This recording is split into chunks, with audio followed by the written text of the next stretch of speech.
Welcome back to the channel, people. Today we are going to be making garri from scratch. We are going to make both the red and the white garri, or should I say yellow garri. I don't know why we call it red garri here in Cameroon, but it's actually yellow. So you start by peeling your cassava. This is freshly harvested cassava from my farm, and you go ahead to peel your cassava. You wash it and then you cut it in small portions so that you'll be able to blend it. If you would be blending your cassava in like a public machine, you might not have to cut it as small as you're going to see me cut mine, but because I am going to use my blender at home, I am going to try to cut it as small as possible. You want to also open up the center of your cassava and take out that I don't know what name to give it, but there's this long strip that you find inside the cassava.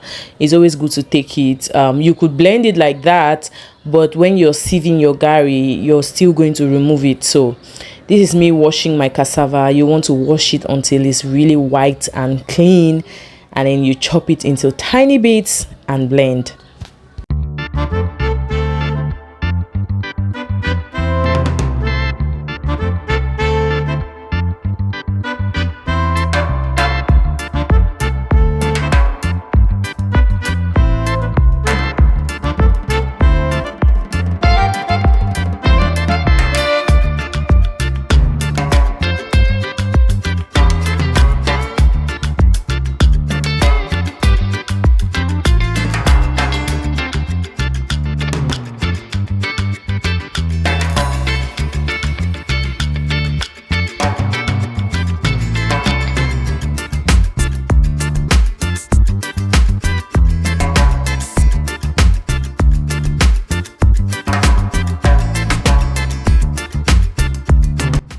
So now let's talk about the blending process.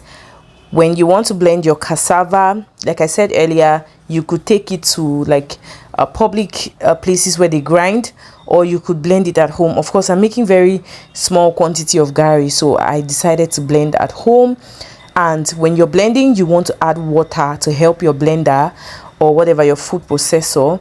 I think if you have a really powerful blender or a food processor, you might not need to use water, but it doesn't cost anything to use water because you're still going to strain out the water. You can see how smooth I blended my cassava. Now you're going to be wondering, like, is this going to give us garri? I promise you it will.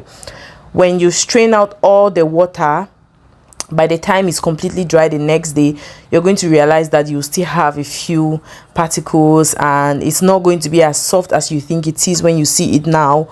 It is looking so soft because of the water content that is in it.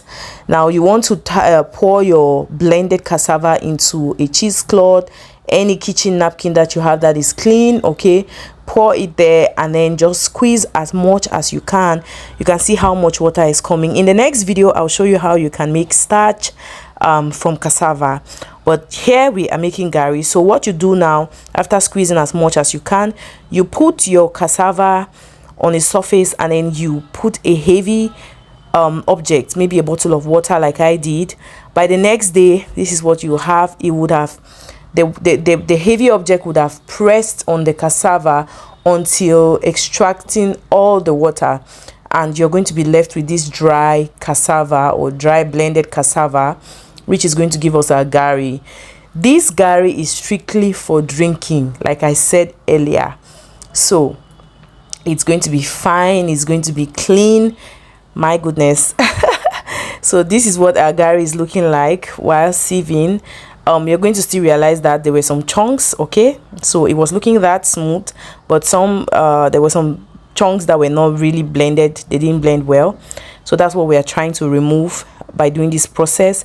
You can see the holes on my sieve. They are not very big, but they are not very small either. So you want to ensure you're using the right strainer, okay? So I'm going to be making two kinds of garri. That's why I am separating. I'm going to make the yellow garri and the white garri, okay? So I'm just trying to partition what portion I want to make yellow, okay?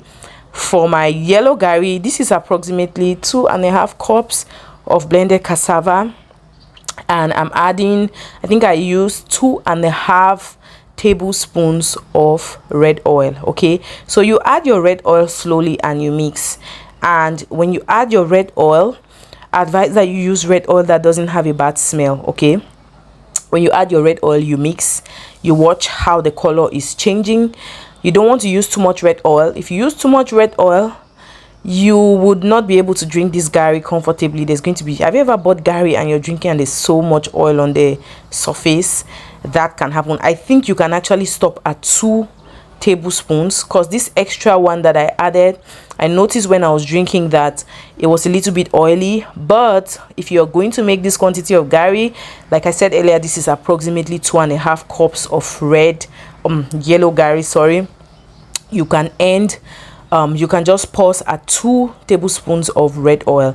Why? Because when you start frying, it even gets what was the word, yellower. It looks more yellowish. Now I'm going to advise you to use a non-stick pot to fry your Garri. I started with this iron pot, and then at some point I realized that it was burning under. Okay, I'll show you guys. It was almost like I was making like cooked Garri, like Garri that you would want to eat with soup, and then I let it burn, almost like when you're turning fufu and then it burns. Like it really had what we call boni under the pot. I'll show you guys at some point. You're going to notice that this Garri is going to get more yellow as it gets ready. Okay, now this is the tedious part. You are going to have to keep stirring, keep mixing, continue, just keep doing the process. If you allow it sit for too long, it is going to burn. Okay, and you don't want that. So why I was suggesting a non-stick pot is because when I realized that my Garri was sticking to the pot and it started burning, I transferred it to a non-stick pot and it didn't burn, it wasn't sticking. I just kept on mixing it, and I wasn't using as much force in the mixing process as I am currently using now that I'm using this pot. So yeah, that's one of the tips you want to keep. Okay, if you have watched this video till this point and you are not yet subscribed to this channel, please, can you see how yellow it has gotten? Like, go back to the clip before this, look at the color, and then come back. You will see that it looks a little more yellowish than it was. So this is what I was calling boni. I transferred it to my non-stick pan and it wasn't sticking for a second. I just kept on mixing it. Right now the Garri is still wet.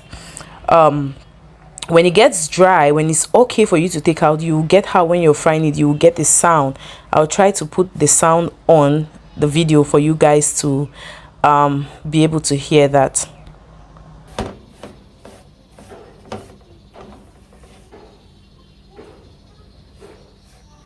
Once your Garri makes that sound, you want to take it off. If not, it's going to become too dry and hard. So our Garri is ready, and this is what it looks like. Very smooth. You can't see a lot of like fat pieces of Garri, or you can't see a lot of chunks in it. It looks very smooth and is good for drinking. The only thing I would say you should reduce is the amount of oil. Okay, especially if you just want to use this Garri for drinking. Thank you so much for watching this video. I will see you on the next one. Bye.